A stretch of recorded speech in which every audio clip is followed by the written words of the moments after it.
तो सुनो, कल थोड़ा सा रिवाइज करवा देते हैं, बस 2 मिनट ध्यान से समझोगे। पहला हम पढ़े थे क्या, वर्क एनर्जी थ्योरम, ठीक है। Work energy theorem, work energy theorem क्या कहता है,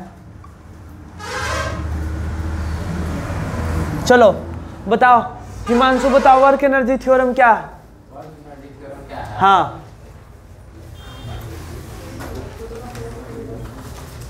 बोलो। Work is equal to m/2 into v² minus u²।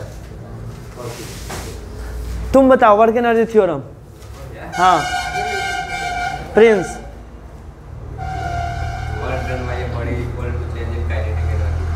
Work done by a body is equal to change in kinetic energy. चलो बैठ जाओ, ये है वर्क एनर्जी थ्योरम, ठीक है। पढ़ के आया करो कम से कम। काइनेटिक एनर्जी सुनो है, ठीक है, सुनो। काइनेटिक एनर्जी सुनो, यानी कि कोई भी वस्तु का अगर रफ्तार, यहाँ पे उसका रफ्तार अगर u है, ठीक है, और कुछ देर बाद उसका जो रफ्तार जो हो जाता है, वो रफ्तार क्या हो जाता है, v। तो हम यहाँ पे वर्क डन जो है, सुनो, बॉडी u से भी होने में, मतलब कि इसका रफ्तार u से भी होने में कितना वर्क डन लगा होगा, तो बस यहाँ का काइनेटिक एनर्जी में से यहाँ का काइनेटिक एनर्जी घटा देंगे। तो यानी कि हम लिखते क्या है, सुनो ऐ वर्क डन, ध्यान देना यहाँ पे वर्क डन निकलता है कौन फोर्स का, work done bye all the force. Work done bye all the force बराबर क्या होता है, kinetic energy final minus kinetic energy initial. Kinetic energy final minus kinetic energy initial. आगे का इसमें बहुत सारा फॉर्मूला भी था, लेकिन हम बता दिए यहाँ पे कि जो वर्क डन निकलता है वो सारे फोर्सेस का निकलता है। चलो बेसिक बात समझ में आ गया। उसके बाद टर्म था हमारा क्या, पोटेंशियल एनर्जी। पोटेंशियल एनर्जी आज बिल्कुल अच्छा से समझ में आएगा, सुनना ध्यान से। पोटेंशियल एनर्जी क्या था, तो देखो पोटेंशियल एनर्जी को पहला चीज की यू से रिप्रेजेंट करते हैं। यू मतलब होता है पोटेंशियल एनर्जी, ठीक है। यू पोटेंशियल एनर्जी क्या था, तो energy due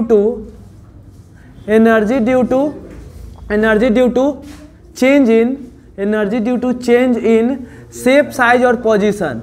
energy due to change in shape size और पोजीशन। ऑब्जेक्ट का शेप साइज या पोजीशन चेंज होने से जो एनर्जी आता है वह एनर्जी हमारा क्या होता है, पोटेंशियल एनर्जी। बिल्कुल सही बात है। जैसे एग्जाम्पल बता दिए थे, यहाँ पे हम एग्जाम्पल लिखेंगे नहीं। डैम में पानी इकट्ठा रहता है और स्प्रिंग को कंप्रेस करते हैं या स्प्रिंग को खींचते हैं, वहाँ पे पोटेंशियल एनर्जी है।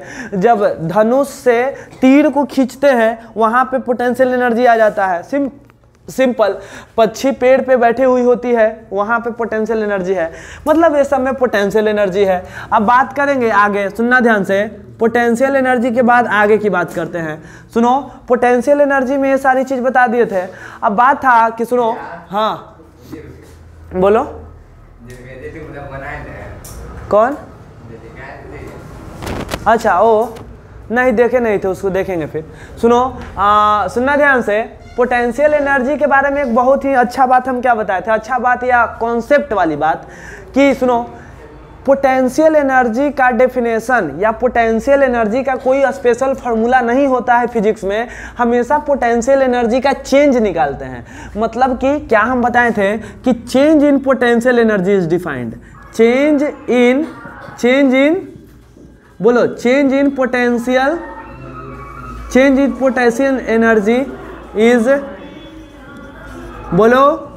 बोलोगे, change in potential energy is defined. मतलब कि पोटेंशियल एनर्जी में कितना चेंज होता है हम यह बताते हैं, यही समझोगे।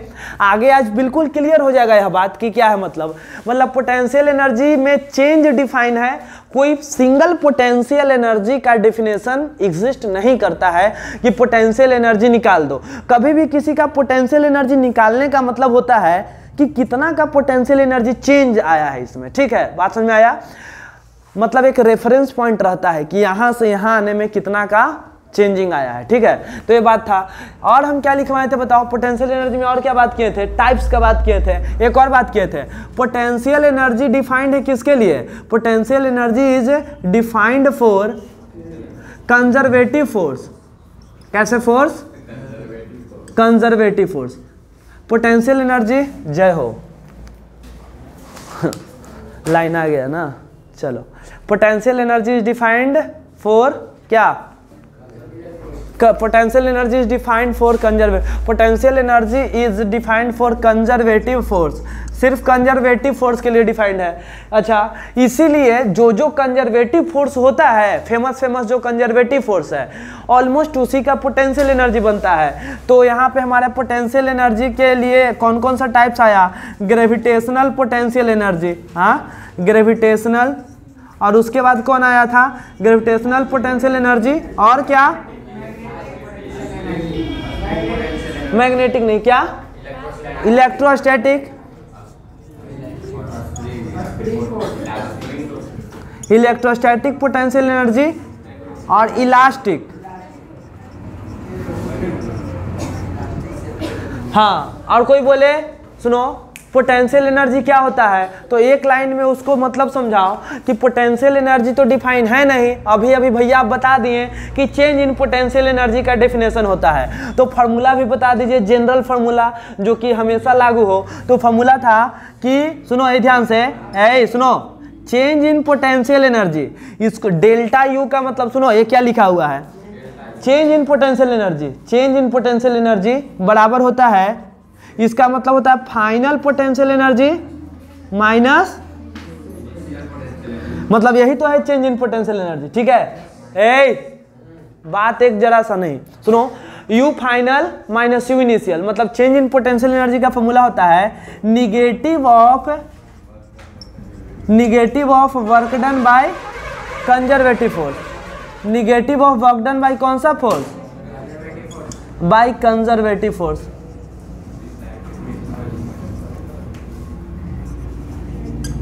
चलो गया, बात समझना, ये मेरे पास क्या रहा इसका, सुनो ये मेरे पास इसका क्या है, ये मेरे पास क्या है, फॉर्मूला, ग्रेविटेशनल मतलब कि पोटेंशियल एनर्जी का जनरल फार्मूला। ठीक है, आगे जिसका भी फार्मूला निकलेगा इसी से निकलता है। ठीक है, मतलब चाहे कुछ भी हो इसी से निकलता है। अब बात समझेंगे, मतलब मेन फार्मूला है पोटेंशियल एनर्जी का। अब बात समझना, पोटेंशियल एनर्जी एक एनर्जी है, तो पोटेंशियल एनर्जी का ऐसा यूनिट का बात कर लेते हैं। पोटेंशियल एनर्जी का ऐसा यूनिट क्या होता है, बोलो, जूल होगा।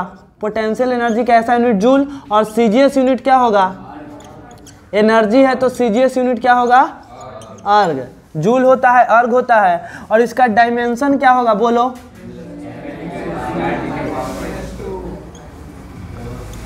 डायमेंशन ml स्क्वायर t के पावर, एनर्जी का यही डायमेंशन होता है, हाँ यही होता है, हाँ ब्रैकेट में डाल दो। चलो, ये हमारा इसका डायमेंशन होता है। हाँ, अब बात करते हैं क्या, अब जो बात था पोटेंशियल एनर्जी के बारे में, लगभग वो हम बात कर चुके हैं। ठीक है, पोटेंशियल एनर्जी के बारे में हम बात कर चुके हैं, लेकिन अब थोड़ा सा यहाँ पे एक और बात करेंगे। पोटेंशियल एनर्जी का टाइप्स अब पढ़ना है, एक एक करके इसका सारा हम टाइप्स पढ़ेंगे। ठीक है, तो सुनो, इसमें एक और चीज़ बता देते हैं, पोटेंशियल एनर्जी और डिस्प्लेसमेंट, पोटेंशियल एनर्जी और डिस्प्लेसमेंट या पोटेंशियल एनर्जी और डिस्टेंस, जो भी बोल लो, कि जैसे कि एक उसका जो ग्राफ बनता है, मतलब कि एक ग्राफ पर रहेगा कौन, पोटेंशियल एनर्जी, और दूसरे पे रहेगा क्या, डिस्टेंस, मीटर में 1 मीटर 2 मीटर। ठीक है, मतलब कि डिस्टेंस और पोटेंशियल एनर्जी के बीच का जो ग्राफ बनता है, बाय द वे हम कोई ग्राफ इस तरह से बना दिए। तो सुनो ध्यान से हम क्या बता रहे हैं, पोटेंशियल एनर्जी और डिस्प्लेसमेंट ग्राफ जो रहता है उसका स्लोप हमें बताता है फोर्स के बारे में। इसका स्लोप किसके बारे में आइडिया देता है, फोर्स के बारे में। और इसी के आइडिया पे आगे हम पढ़ेंगे कुछ और टॉपिक्स भी, लेकिन अभी एजिटेड समझो कि हम जो बता रहे हैं। ठीक है, तो हम क्या बोलेंगे, स्लोप ऑफ, सुनो, स्लोप ऑफ, किसका स्लोप बोलोगे, पोटेंशियल एनर्जी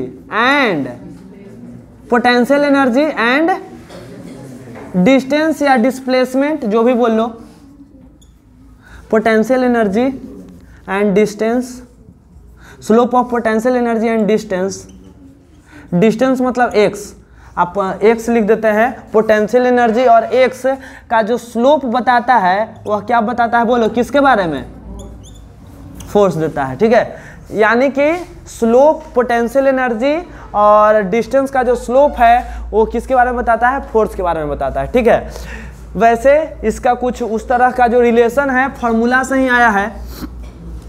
सुनो, अब थोड़ा सा आगे की बात करते हैं। आगे की बात कैसे कर सकते हैं यहाँ पे बता रहे हैं। सुनो, जिसको लग रहा है कि भैया ये वाला कैसे बना दिए, हमको कुछ हजम नहीं हो रहा है, पोटेंशियल एनर्जी और डिस्प्लेसमेंट का स्लोप जो है आप फोर्स कैसे लिख सकते हैं, यही ना तुम्हारे दिमाग में चल रहा है। तो हो गया हजम कि नहीं हुआ? नहीं हजम हुआ तो समझो यहाँ पे चेंज इन पोटेंशियल एनर्जी जो है, बाय द वे यहाँ पे एकदम सिंपल सा शब्दों में समझो, ये पोटेंशियल एनर्जी है और ये क्या है? वर्क डन है। वर्क डन होता है फोर्स इनटू डिस्प्लेसमेंट। और बोलो, पोटेंशियल एनर्जी है निगेटिव ऑफ वर्क डन, तो यहाँ पे वर्क डन हो जाता है फोर्स इनटू डिस्प्लेसमेंट।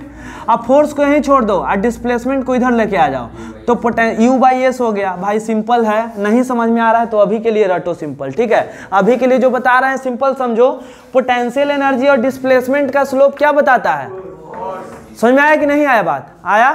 कैसे आया? तुम यहाँ से समझ भी सकते हो कि वर्क डन के जगह फोर्स इनटू डिस्प्लेसमेंट लिखेंगे, आप फोर्स को यहीं रहने दो और डिस्प्लेसमेंट इधर चल जाएगा, तो पोटेंशियल एनर्जी अब बाई क्या आ गया? डिस्प्लेसमेंट, ठीक है? तो उसका जो स्लोप बताएगा इसके बारे में। अब बात करेंगे, सुनो ध्यान से, ये था बेसिक हमारा किसके बारे में? पोटेंशियल एनर्जी के बारे में ना। हाँ, अब बात करते हैं बारी बारी से कि ग्रेविटेशनल पोटेंशियल एनर्जी का फॉर्मूला जो हमें mgh पढ़ाया जाता है, क्या असली में वही mgh फार्मूला है कि दूसरा है? ठीक है, तो बात समझना, वो mgh फार्मूला वो सही है लेकिन हमेशा नहीं सही है। क्यों? आगे बताएंगे। देखो, तो यहाँ से हमारा एक पैराग्राफ भर गया, दूसरा पैराग्राफ पे आते हैं, किसके बारे में पढ़ेंगे बताओ?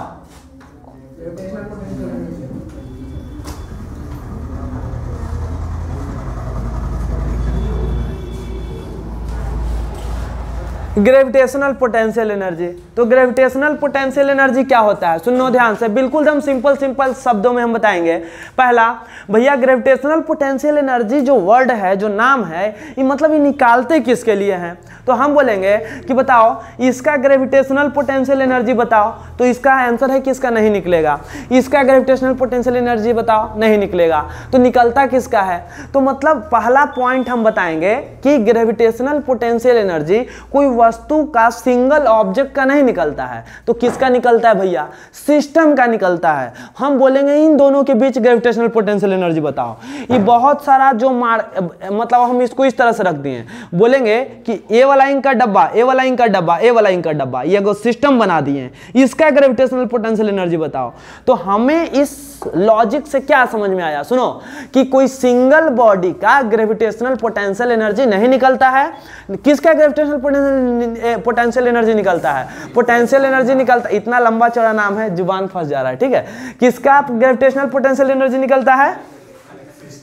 सिस्टम का या कन्फ्यूग्रेशन का। सिस्टम को एक और नाम से बोलते हैं कन्फ्यूग्रेशन, ठीक है? तो हम यहां पे लिखेंगे, सुनो, gravitational potential energy is not defined for a कैसा बॉडी? सिंगल बॉडी या आइसोलेटेड बॉडी। मतलब यही सुनो, एक सिंगल बॉडी का ग्रेविटेशनल पोटेंशियल एनर्जी नहीं निकलता है, निकलता है किसका? सिस्टम का। तो किसके लिए डिफाइंड है? बात नहीं करो, पूछेंगे फिर। डिफाइंड ओनली फॉर सिस्टम और configuration. Defined only for system और कन्फ्यूग्रेशन। अब सिंपल सा बात है कि कोई सिस्टम के लिए या कन्फ्यूग्रेशन के लिए डिफाइन है। अब देखो, है तो बहुत थोड़ा सा कॉम्प्लेक्स चीज, ठीक है, लेकिन इसको हम आसानी से बिल्कुल तुमको समझा देंगे। लेकिन डेरिवेशन या प्रूफ की बात अभी नहीं करेंगे, हम डायरेक्ट फार्मूला बताएंगे, ठीक है? लेकिन हाँ, डेफिनेशन द मसली वाला हम तुमको समझाएंगे। जैसे कि हम तुमसे बोले, सुनना, कि ग्रेविटेशनल पोटेंशियल एनर्जी समझ में आ गया, सिंगल बॉडी का नहीं निकलेगा, दो बॉडी का। तो हम तुमसे पूछेंगे कि चलो भैया, अब सुनो ध्यान से, अब तुम्हारा क्वेश्चन होगा कि चलिए फॉर्मूला भी बता दीजिए कि दो बॉडी का कैसे निकालते हैं। तो ग्रेविटेशन चैप्टर पढ़े होगे तो एक फॉर्मूला आया होगा कि एक m1 वस्तु है और एक यहाँ पे एक m2 वस्तु है और दोनों के बीच का डिस्टेंस r है, तो इसका ग्रेविटेशनल पोटेंशियल एनर्जी निकलता है -g Gm1m2/r, r स्क्वायर नहीं r, ए है, बात समझ में आया? ए है ग्रेविटेशनल पोटेंशियल एनर्जी इसका, ठीक है। हाँ, लेकिन अब बात समझोगे। अब हम इसका एकदम कोर कॉन्सेप्ट, ए फॉर्मूला है -Gm1m2/r करोगे, किसी सिस्टम का निकल जाएगा क्या तुम्हारा ग्रेविटेशनल पोटेंशियल एनर्जी। अच्छा, कोई बोलेगा भैया इसका निकाल के दिखाइएगा, तो ऐसा सिस्टम दिया हुआ रहेगा। ऐसा एगो ट्रेंगल है, और ट्रेंगल में एगो m1 नाम के ऑब्जेक्ट यहाँ है, और एक ट्रेंगल में m2 नाम के ऑब्जेक्ट यहाँ है, और m3 नाम के ऑब्जेक्ट यहाँ है। तब इसका कैसे निकालेंगे? तब हम देखो कैसे निकालेंगे, सुनो। इन दोनों के बीच ग्रेविटेशनल पोटेंशियल एनर्जी निकालेंगे। कैसे? तो बोलो, सुनो। इन दोनों के बीच ग्रेविटेशनल पोटेंशियल एनर्जी निकालेंगे और उसको बोलेंगे U1। इन दोनों के बीच निकालेंगे, इसको बोलेंगे U2, और इन दोनों के बीच निकालेंगे, इसको बोलेंगे U3, और सभी को जोड़ देंगे, ये पूरा सिस्टम का ग्रेविटेशनल पोटेंशियल एनर्जी निकल जाएगा। कैसे जोड़ेंगे भैया? तो देखो, हम यहाँ पे U टोटल अगर निकालना है तो यहाँ पे करना होगा U1 + U2 + U3। तो करेंगे क्या? U1 की जगह देखो डिस्टेंस ले लेते हैं R, यहाँ पे भी R, यहाँ पे भी R, तो इन दोनों के बीच -Gm1m2/r, और फिर -Gm1। और बात समझ में आए? इतना लिखने से अच्छा ये बात समझ में आए कि नहीं? आ गया। अगर हमें टोटल निकालना है तो एनर्जी स्केलर क्वांटिटी है, सबको जोड़ देंगे U1 + U2 + U3, ठीक है, ऐसे जोड़ देंगे। अच्छा, ये क्या मतलब भैया इसका मतलब है कि किसी भी सिस्टम का निकालना हो, अच्छा स्क्वायर पे रहेगा तो क्या करेंगे भैया? स्क्वायर पे रहेगा तो इसका ऐसा है, तो पहले इन दोनों का निकलेगा, फिर इन दोनों का निकलेगा, फिर इन दोनों का निकलेगा, और फिर इन दोनों का, फिर इन दोनों का। के बार 6 क्या डायगोनल पे भी निकलेगा, 6 बार निकलेगा। हाँ,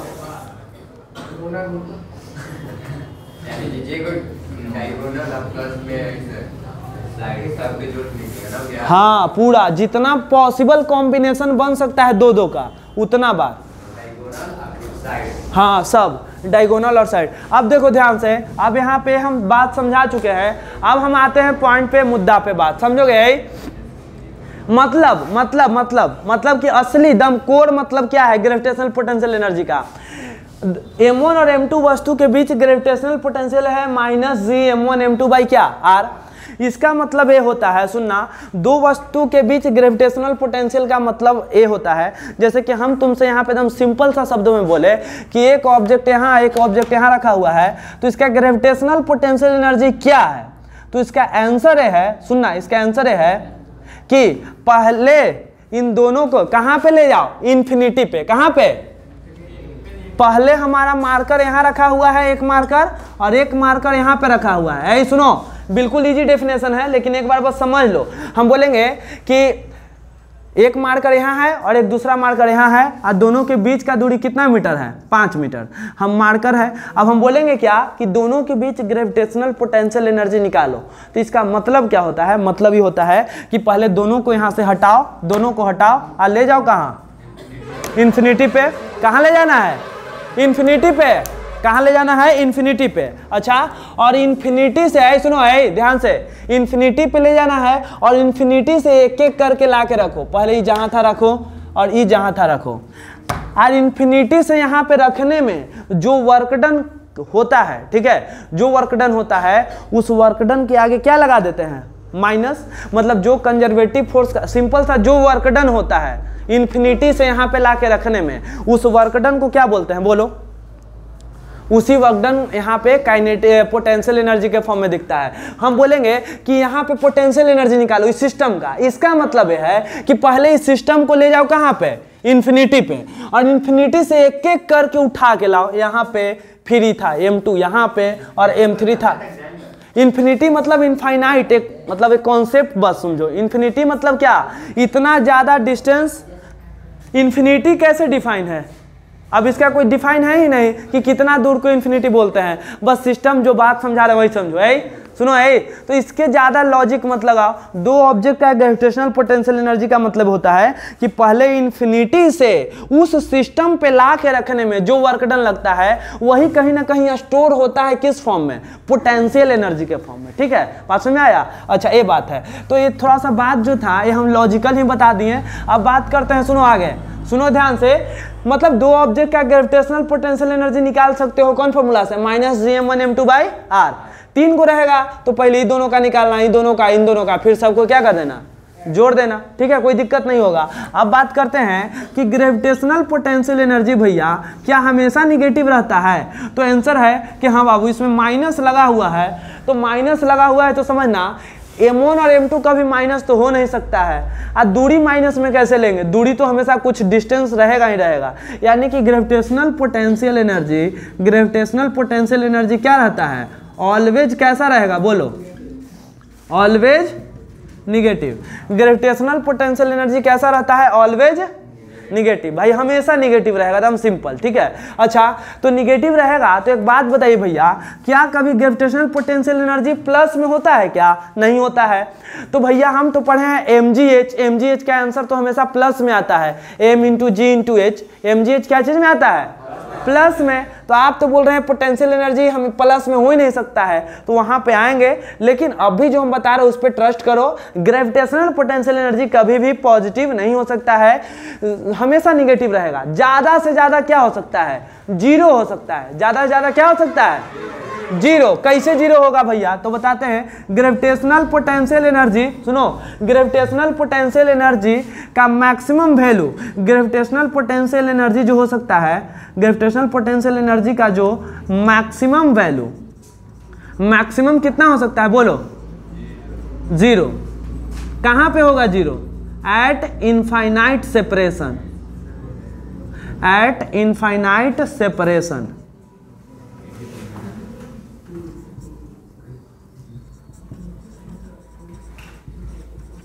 एट इनफाइनाइट सेपरेशन। ऐसे सुनो ध्यान से, कहने का मतलब समझ, तुम ही खुद समझ जाओगे, समझोगे। एक ऑब्जेक्ट है 2 kg का, एक ऑब्जेक्ट है 2 kg का और दूसरा ऑब्जेक्ट है 5 kg का। ठीक है, और दोनों के बीच का दूरी है इन्फिनिटी। और बोलो दोनों के बीच का दूरी कितना है, इन्फिनिटी दूरी है। हम बोलेंगे कि इसका इस सिस्टम का पोटेंशियल एनर्जी निकालो, तो -gm1m2 इन्फिनिटी। तो समथिंग बाय इन्फिनिटी आंसर कितना आ जाएगा, 0।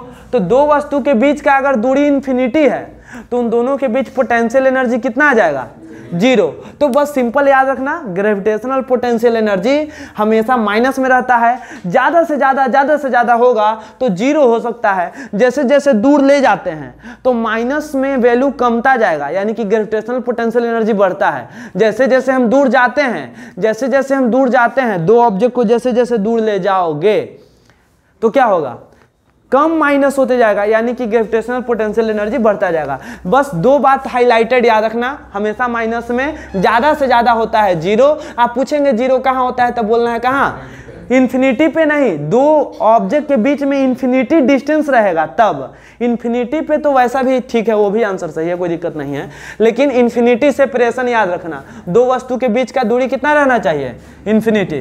चलो ये बात हुआ। हाँ, अब बात आते हैं तुम्हारा लॉजिकल क्वेश्चन पे, mgh वाले पे। ठीक है, कि mgh फॉर्मूला है कि क्या है, तो समझोगे बात है कि हाँ, तुमसे हम क्वेश्चन पूछते हैं कि ये ऑब्जेक्ट का कुछ मास होगा, ये अभी अर्थ के सरफेस पे है, इसको हम 10 मीटर की ऊंचाई पे ले गए, तो पोटेंशियल एनर्जी बताओ। तो तुम फट से क्या करते हो, इसके मास इंटू जी का वैल्यू 10 और हाइट गुना करके इसका क्या निकालते हो, पोटेंशियल एनर्जी। तो क्या वही पोटेंशियल एनर्जी है, लेकिन तो देखते हैं क्या है। तो यहाँ पे बस एक सिंपल सा लॉजिक से चलते हैं और देख लेंगे कि वही पोटेंशियल एनर्जी है कि अलग पोटेंशियल एनर्जी है। ठीक है, तो देख लेते हैं और एकदम बिल्कुल इजीली समझ में आएगा, तुम बस ध्यान दे दोगे 1 मिनट तो। ठीक है, तो देखना ध्यान से, यहाँ पे हम क्या समझाने का कोशिश कर रहे हैं। चलो देखना ध्यान से कि यहाँ पे हम अर्थ बनाते इस तरह से। ठीक है, ये अर्थ का सरफेस है। ठीक है, मतलब ये अर्थ है, सुनना, ये अर्थ है। अर्थ पे यहाँ पे एक बॉल रखा हुआ है, समझोगे, यहाँ पे बॉल है और बॉल जो यहाँ पे है, पहले शुरुआत वाला पोजीशन पे यहाँ है। अब बॉल को हम यहाँ से टांग के इतना ऊंचाई पे कर दिए हैं। बेसिक यही क्वेश्चन होता है कि बॉल को यहाँ से ऊंचाई के इतना दूर कितना हाइट पे ले गए हैं, बोलो एच हाइट पे ले गए हैं, एच हाइट पे। अब हम क्या कर रहे हैं कि पोटेंशियल एनर्जी बताओ। तो तुम्हारे दिमाग में यही बात दौड़ेगा कि हम बार बार तुमको यही बताए थे कि पोटेंशियल एनर्जी डिफाइन है, ये नहीं है। डिफाइन क्या है? Change in potential energy. यानी कि कहीं ना कहीं किताब में जो पोटेंशियल एनर्जी लिखता है वो मतलब अपने तरह से चेंज इन पोटेंशियल एनर्जी ही पूछता है। बात समझ में आ रहा है? वहां पे साफ साफ नहीं लिखता है। तो सुनना ध्यान से, हमें पोटेंशियल एनर्जी निकालना है। बॉल को यहां से यहां लेके गए तो हम पूछ रहे हैं क्या कि पोटेंशियल एनर्जी बताओ, लेकिन तुम्हारा दिमाग दौड़ना चाहिए कि हम पोटेंशियल एनर्जी नहीं निकाल सकते हैं। हम क्या निकाल सकते हैं? Change in potential energy. Change कैसे निकलता है? Final minus initial. तो हमें एक काम करना होगा, हमें यहाँ का पोटेंशियल एनर्जी निकालना होगा, हमें यहाँ का पोटेंशियल एनर्जी निकालना होगा और दोनों को सब्ट्रैक्ट करना होगा। तो कैसे? तो सुनना ध्यान से, इसका मास को मान लेते हैं, सुनो, इसके मास को मान लेंगे स्मॉल एम। इसके मास को क्या मानेंगे? स्मॉल एम, मतलब इसका मास है स्मॉल एम और धरती माता का मास क्या रहता है? Capital M. ठीक है, धरती माता का मास कैपिटल एम। चलो, तो हम तुमसे पूछेंगे कि यहाँ का पोटेंशियल एनर्जी बताओ। इस वाले पोटेंशियल एनर्जी को बोलेंगे हम इनिशियल पोटेंशियल एनर्जी, इनिशियल। तो तुम बोलोगे कि भैया पोटेंशियल एनर्जी किसके किसके बीच पूछ रहे हैं? एक ऑब्जेक्ट का थोड़ी निकलता है, दो ऑब्जेक्ट का निकलता है पोटेंशियल एनर्जी। तो मेरा कहने का मतलब कि ये बॉल और धरती माता के बीच पोटेंशियल एनर्जी बताना है। ठीक है, ई और ई, तो दोनों के बीच पोटेंशियल एनर्जी। तो धरती माता का मास एम और बॉल का मास स्मॉल एम। तो फॉर्मूला लगाएंगे माइनस जी और एक छोटा वाला एम और फिर एक बड़ा वाला एम। अच्छा, अब दो ऑब्जेक्ट के बीच दूरी सेंटर से लेते हैं, तो इसके सेंटर से इसके सेंटर लगभग डिस्टेंस कितना के बराबर हो जाएगा? आर के बराबर। तो यहाँ पे क्या लिख देंगे? आर। और बोलो आर क्या है? अर्थ का रेडियस। बहुत बार किए होगे कि दो अगर अर्थ के सरफेस पे है तो इसके सेंटर से इसके सेंटर का दूरी किसके बराबर आता है? आर के बराबर। हम तुमसे पूछेंगे बाबू यहाँ का पोटेंशियल एनर्जी बताओ, तो यहाँ का पोटेंशियल एनर्जी को बोलेंगे फाइनल पोटेंशियल एनर्जी। तुम बोलोगे बिल्कुल सिंपल है। कैसे? तो माइनस जी और एक, इन दोनों में से किसी एक का मास स्मॉल एम फिर कैपिटल एम। दूरी बार बढ़ गया है आर और इतना एच, तो दूरी कितना बढ़ गया है? R plus H. अब इतना अगर तुम काम कर चुके हो, ठीक है, तो अगर फिजिक्स खत्म मैथ शुरू। अगर इतना अगर काम खत्म कर दिए हो तो बाकी मैथ है, इसमें से इसको घटाना है, निकल जाएगा पोटेंशियल एनर्जी का फॉर्मूला असली वाला कि हाइट पे ले जाने से क्या फॉर्मूला आता है। वही ना हम किए हैं, कैलकुलेशन तो वही है। शुरुआत में ऑब्जेक्ट यहाँ था, हाइट पे लेके गए यहाँ पे। अब हमें करना क्या है? तो हमें करना है, हम जानते हैं कि पोटेंशियल एनर्जी नहीं निकलता है, चेंज इन पोटेंशियल एनर्जी निकलता है। तो हम क्या करेंगे? यू फाइनल माइनस क्या करेंगे? You initial. यानी कि बेसिकली हम निकाल रहे हैं चेंज इन पोटेंशियल एनर्जी ना, चेंज। तो यू फाइनल का वैल्यू बताना माइनस जी एम। अब थोड़ा सा कैलकुलेशन हम फास्ट करेंगे। आर प्लस एच, ये हो गया final, minus initial minus G M, M by क्या है? आर। कैलकुलेशन फास्ट होगा। U final minus U initial को हम बोलेंगे चेंज इन पोटेंशियल एनर्जी। ठीक है, और ये माइनस माइनस प्लस होगा तो इसको आगे कर लेंगे, G small M capital M by क्या? आर। और ये माइनस वाले को पीछे कर लेंगे, G small M capital M by क्या? R plus H. अब जो कॉमन होगा पहले कॉमन ले लेंगे। कॉमन है जी स्मॉल एम और कैपिटल एम कॉमन है, बच गया 1 by R minus 1 by R plus H, ये बच गया। अब एलसीएम हो जाएगा, जो कॉमन था G small M capital M लिख देंगे, कॉमन एलसीएम लेंगे R into R plus H. जैसे कि दो अलग अलग चीज का एलसीएम गुना कर लेते हैं तो आर और आर प्लस एच का LCM R into R plus H होगा। आर और आर मैच कर गया तो ऊपर लिखाएगा क्या? R plus H. R plus H और आर प्लस एच मैच कर गया तो ऊपर क्या लिखाएगा? Minus are. ये आता है, नहीं आता है तो बगल में है क्या? एओ जी, वहां जाके सीख सकते हो। ठीक है, G small M capital M और क्या? और यहाँ पे क्या होगा? R small R capital R cut जाएगा तो बचेगा क्या? बोलो एच बाई आर प्लस। हमारे दिमाग में घूम रहा था कि पोटेंशियल एनर्जी के जो 9th क्लास में फॉर्मूला है उसमें mgh करके आता है, ठीक है। तो mg होता है स्मॉल जी, यहाँ पे आ रहा है कैपिटल जी, तो थोड़ा सा गड़बड़ हो रहा है। तो हमें एक फॉर्मूला ग्रेविटेशन वाला याद है कि स्मॉल जी का फॉर्मूला था gm बटा, तो अगर gm/r² दिखेगा हमें तो हम उसके जगह पे स्मॉल जी लिख सकते हैं, लेकिन दिख नहीं रहा है, प्रॉब्लम है। g है, m है और नीचे r भी है, लेकिन एक r की कमी है। तो हम क्या करेंगे, ये अंदर वाले r को पकड़ करके बाहर करेंगे, ठीक है। कैसे पकड़ेंगे, तो g m और कैपिटल M, इसको थोड़ा सजा के लिख लेते हैं, g कैपिटल M को आगे स्मॉल m और उसके बाद h और नीचे हो गया हमारा r। सुनो, इस आर को बोलेंगे कि बाबू तुम बाहर आ जाओ, कहेगा कि नहीं हम बाहर नहीं आएंगे, तो एक आध दो चप्पल देंगे तो ये बाहर आ जाएगा। तो आर बाहर आ जाएगा, एक आर पहले से था तो क्या बन जाएगा r²। अब r बाहर आ गया है तो यहाँ पे क्या बचा 1। इसके पास r था नहीं और कर दिए हैं बाहर, तो जो चीज़ किसी के पास नहीं रहता है और कॉमन ले लेते हैं तो उसके बट्टा में वही चीज़ लगाना पड़ता है, ठीक है। इसके पास r नहीं था फिर भी ले लिए हैं, ठीक है, कॉमन। तो अगर कि इसके पास r नहीं है और हम कॉमन ले लिए हैं दोनों में से r, तो नहीं रहता है तो उसके नीचे लगाना पड़ता है। अगर नहीं विश्वास है तो गुना करोगे तो फिर से यही चीज़ आ जाएगा। तो यहाँ से अब gm/r² जो दिख रहा है इसको हम लिख सकते हैं क्या, स्मॉल g। तो इसके जगह पे हम लिख देंगे स्मॉल g और m के जगह m और h के जगह h और हो गया 1 + h/r, ठीक है। अगर अच्छा से देखो तो ये दिख रहा है mgh/1 + h/r।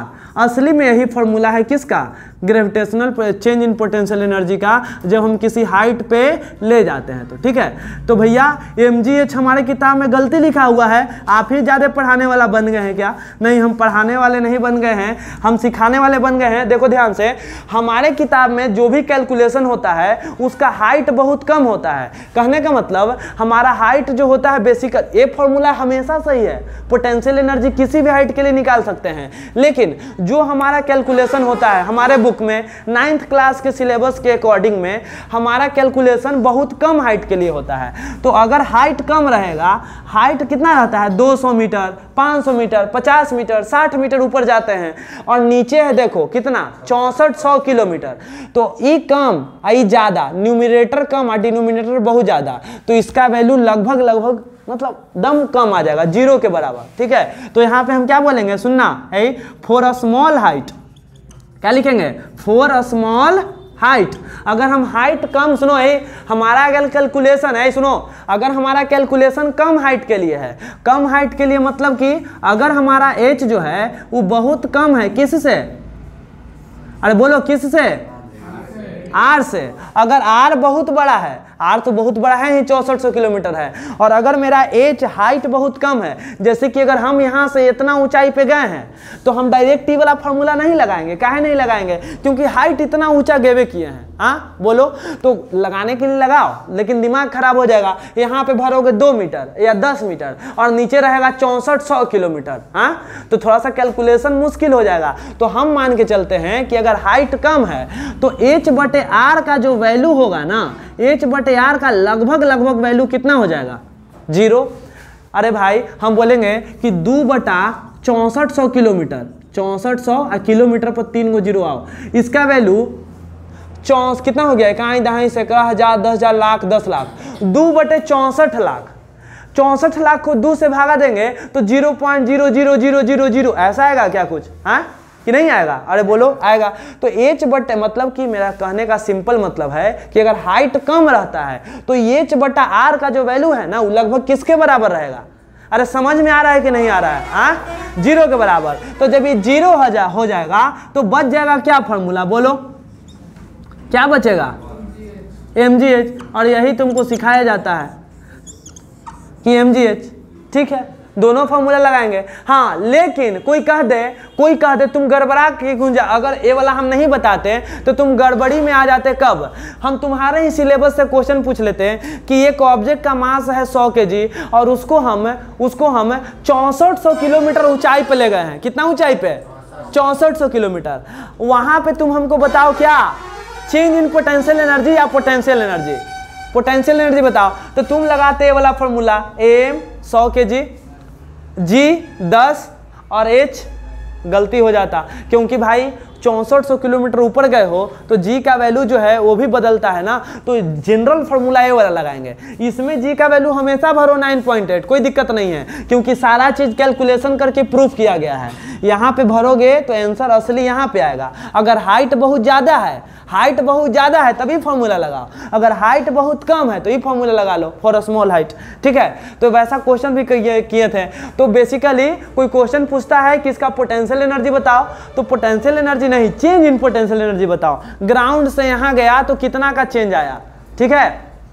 अच्छा, तो तुम्हारे दिमाग में अभी भी होगा कि भैया mgh से तो आंसर प्लस में आएगा, आप यहाँ कैसे लिख दिए कि हमेशा ग्रेविटेशनल पोटेंशियल एनर्जी क्या चीज में रहता है, माइनस में। तो देखो ध्यान से, यहाँ हम तुमको सिखा एकदम सिंपल सा मतलब समझाते हैं। जैसे हाइट पे जाएंगे तो ग्रेविटेशनल पोटेंशियल एनर्जी बढ़ेगा कि घटेगा, एक लाइन में बताओ। जैसे जैसे दूर जाएंगे, दो ऑब्जेक्ट को जितना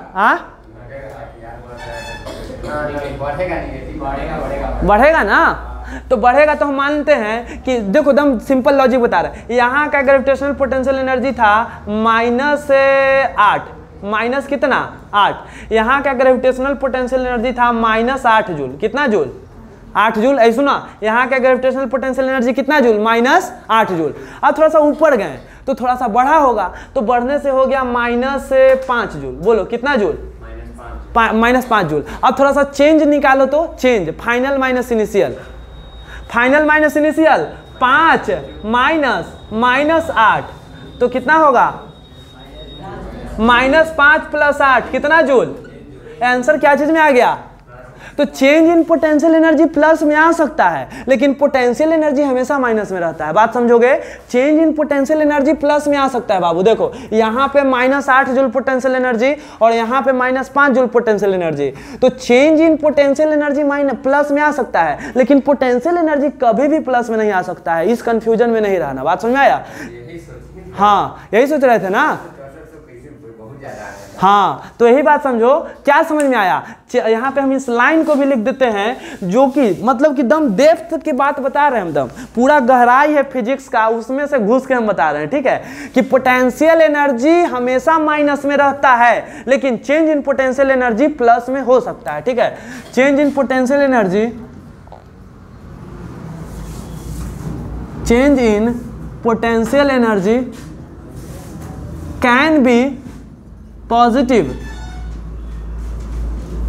देखो अगर तुम सीखने के मकसद से आए हो, ठीक है, तो हम तुमको सिखा के भेजेंगे, लेकिन अगर तुम्हारे दिमाग में बात नहीं जा रही है तो तुम बस जितना सुन रहे हो उतना भी काफ़ी है। पोटेंशियल एनर्जी का हम एक क्लास ले रहे हैं 10 मिनट के टॉपिक पे, इसका मतलब है कि हम इसके बारे में सब कुछ बताएंगे। ऐसा नहीं कि तुम्हें हम कुछ एडवांस चीज़ बता रहे हैं जिसमें तुमको समझ में ना आए, ठीक है। हम सारा चीज़ पहले ऐसा भी पढ़ा चुके हैं ग्रेविटेशन में भी, इसीलिए हम बता रहे हैं, ठीक है। तो ग्रेविटेशन अब बाकी नहीं है, स्प्रिंग पोटेंशियल एनर्जी, और इसमें इतना बात नहीं है जितना कि इसमें था, इसीलिए हम इसको इतना थोड़ा सा खींचे, ठीक है। इसमें एक एक फॉर्मूला है, काम खत्म है, ठीक है। तो इसमें समझने वाली बात है और इसमें कंफ्यूजन वाला बात रहता है, मतलब कि हमेशा स्टूडेंट डाउट में रहता है क्या है। तो समझ में आए तो ठीक है, नहीं तो बाद में रिवाइज करोगे अच्छे से समझ में आएगा। Change in potential energy can be, time हो गया क्या। चेंज इन पोटेंशियल एनर्जी, हाँ हो गया। Change in potential energy can be positive, but potential energy of A system is, बोलोगे ऑलवेज निगेटिव 100%। बात समझ आया।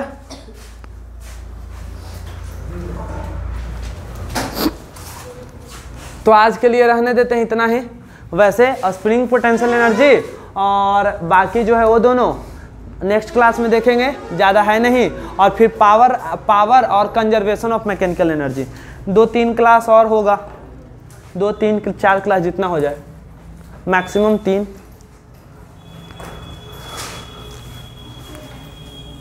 समझ में आया बात। तो आई थिंक समझ में आ गया होगा। मिलते हैं नेक्स्ट क्लास में।